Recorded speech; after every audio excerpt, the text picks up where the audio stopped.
जय माता दोस्तों। राहु केतु छाया ग्रह और जो हमारे जैसे 9 ग्रह होते हैं तो 7 ग्रह तो हमारे ऐसे ग्रह हैं जो कि पूरे पूरे हैं, मतलब कि जिनका शरीर पूरा है, पूर्ण रूप से हैं। और जो दो है राहु केतु छाया ग्रह, यानी कि जो हमारी छाया होती है। तो ये दोनों जैसे कि केतु है, इसके तो सिर नहीं है और राहु के धड़ नहीं है। केतु का क्या होता है कि ज़्यादा सोचने वाला, और राहु का क्या है कि ज़्यादा बोलने वाला।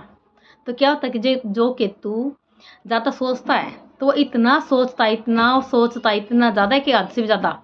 तो अपनी इसी सोच के चलते क्या होता है कि ज़्यादा सोचने के कारण केतु वाला जातक डिप्रेशन का शिकार तक हो जाता है। और दूसरा जैसे राहु वाला जातक, यानी कि वो ज़्यादा बोलना, वो इतना बोल जाता है कि क्या हो जाता है कि वो उसको ये नहीं पता होता कि मैं किसको क्या बोल रहा हूँ। तो क्या होता है कि उसकी बुद्धि यानी कि ज़्यादा बोलने के चक्कर में, यानी कि किसी को कुछ ही बोल देना, यानी कि बिना सोचे समझे किसी को कुछ ही बोल देना। ज़्यादा बोलने वाला इंसान सोच समझ के नहीं बोल पाता, जिसके चलते क्या होता है कि वो इंसान हर तरह से पर बुरा बन जाता है हर किसी से। तो ऐसे में क्या होता है कि जो राहु केतु दोनों ग्रह हैं, तो जैसे दोनों ही इंसान के लिए अच्छे नहीं होते अगर ये खराब फल देते हैं तो। लेकिन अगर आप राहु का उपाय करते हैं तो केतु शांत होता है, केतु का उपाय करते हैं तो राहु शांत हो जाता है।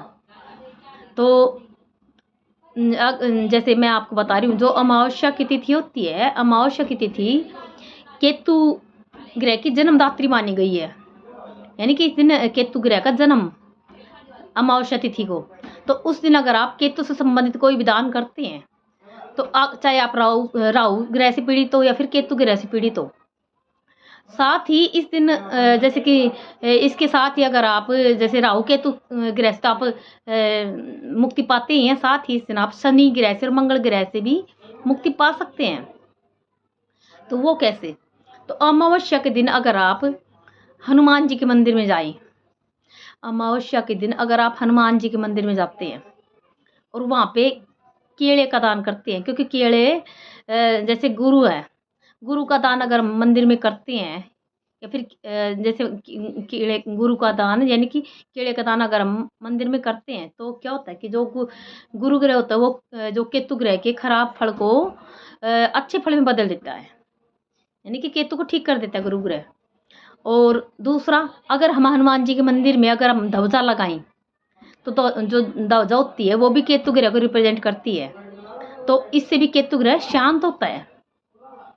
और साथ ही अगर हनुमान जी के मंदिर में इस दिन हम अगर लड्डू, पतासे या फिर गुड़ या फिर बूंदी, इनका अगर हम प्रसाद या फिर गुड़ चने, इनका प्रसाद भी हनुमान जी को लगाते हैं पर चढ़ाते मंदिर में, तो क्या होता है कि मंगल ग्रह शांत होता है। अगर जैसे मंगल ग्रह का मैं इसलिए बता रही हूँ क्योंकि जो मंगल ग्रह होता है कि मेन, यानी कि अगर आपका मंगल अच्छा है, मंगल ग्रह आपका अच्छा है, तो उससे क्या होता है कि ये मंगल ग्रह जो है राहु केतु शनि, इन तीनों ग्रह को शांत कर देता है अगर आपका मंगल ग्रह स्ट्रॉन्ग है तो एक साथ 3-4 ग्रह, चौथा शनि कैसे होगा कि जैसे आप मंदिर में केले का दान करते हैं, ध्वजा लगाते हैं, प्रसाद चढ़ाते हैं और हनुमान चालीस का पाठ करते हैं, वहाँ बैठ के राम का नाम लेते हैं, पूजा पाठ करते हैं हनुमान जी के मंदिर में, तो क्या होता है कि आपके अच्छे कर्म हैं।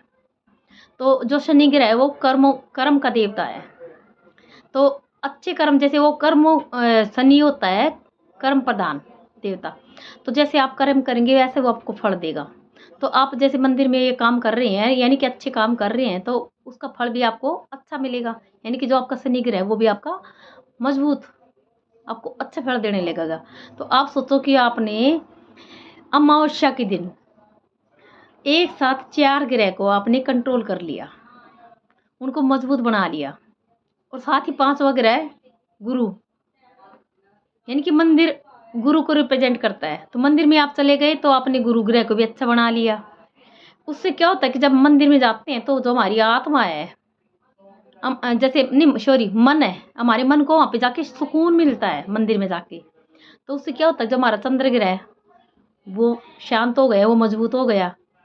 और जब हम अच्छे कर्म करते हैं तो ऑटोमेटिकली जो हमारी आत्मा है उसके अंदर से बहुत शांति मिलती है हमारी आत्मा को, और जो आत्मा है वो सूर्य ग्रह को रिप्रेजेंट करती है।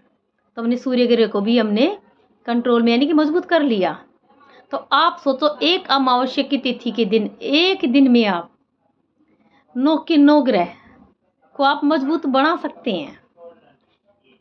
ज़्यादा कुछ भी नहीं है, मैंने आपको 2-4 चीज़ें बताई हैं। और अगर आपसे हो सके तो अगर आप अमावस्या तिथि को किसी गरीब को या फिर किसी मंदिर में छाते का दान भी कर सकते हैं, चप्पल का दान भी कर सकते हैं। और अगर जैसे कि अभी ये ज्येष्ठ की अमावस्या आएगी सोमवार को, सोमवती अमावस्या भी है और वट सावित्री व्रत भी इस दिन। तो ये अमावस्या की बार 2 दिन है। आधे दिन तो जैसे 12:30, 12:15, 12:30 के करीब तो रहेगी, सोमवार के दिन शुरू होगी अमावस्या तिथि, और मंगलवार की सुबह 8:30 बजे तक ये इसका समापन है, मंगलवार को। तो आप 2 दिन तक लगातार अमावस्या तिथि के अंदर आप ये अगर उपाय करते हैं तो आपको इतने अच्छे फल देखने को मिलेंगे कि आप सोच भी नहीं सकते। आप जैसे शरबत का दान कर सकते हैं, खीरे का, ककड़ी का, आम का, केले का तो मैंने आपको बताया था। तो इनका भी आप दान कर सकते हैं। पंखे का दान कर सकते हैं, बिजली का पंखा जो कि राहु ग्रह को रिप्रेजेंट करता है। अगर आपकी श्रद्धा हो, आपके सामर्थ्य हो तो बिजली का पंखा भी दान कर सकते हैं। नहीं तो जो हाथ से जलते हैं वो पंखा तो दान करें। क्योंकि जो पंखा होता है, जैसे हर चीज़ की एक लॉजिक होता है हर चीज़ में। तो जो पंखा है, जो हवा देता है, वो गुरु ग्रह को रिप्रेजेंट करता है। यानी कि जब आदमी की जो हवा मिलती है इतनी गर्मी के अंदर, तो आदमी की जो आत्मा है वो बहुत ज़्यादा खुश होती है। गर्मी में पीड़ा शांत होती है गर्मी की, तो उसके आत्मा से दुआएं निकलती है। ऐसे में आप मौसमी फल, ठंडी चीज़ें, यानी कि गर्मी के अंदर ठंडी चीज़ों का दान। और साथ ही अगर आप केतु ग्रह को और भी अगर मजबूत करना हो आपको, तो इस दिन अगर आप सफ़ेद और काले रंग का कम्बल का दान करते हैं तो सोने पे सुहागा आपके लिए। मैंने आपको 2-4 चीज़ें बताई हैं और इसमें एक दिन में आप अपने 9 ग्रह को आप मजबूत कर सकते हैं। 9 ग्रह को आप कंट्रोल कर सकते हैं एक ही दिन में। आपके जीवन में चमत्कार होंगे, करके देखना। देखो, कोई भी हम कार्य करते हैं तो अगर हम मन से कार्य करते हैं, फायदा नहीं देखते। यानी कि ये नहीं कि हम 9 ग्रह को शांत करने के लिए, उनको मजबूत बनाने के लिए ही कार्य करें।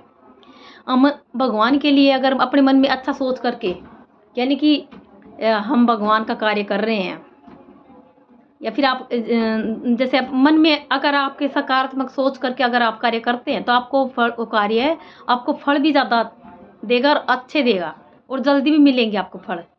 लेकिन मन में जैसे ये भावना नहीं होनी चाहिए कि मेरे इतने पैसे लग गए, मैंने न किसी को कभी भी, अगर आप अच्छे कर्म करते हैं या फिर कहीं दान पुण्य करते हैं, व्रत वगैरह करते, पूजा पाठ करते हैं, उसका अगर आप बखान नहीं करते हैं,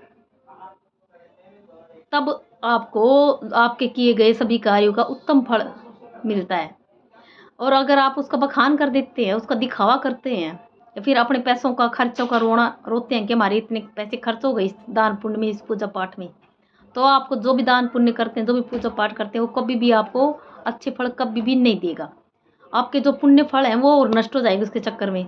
तो कभी भी ऐसा ना करें।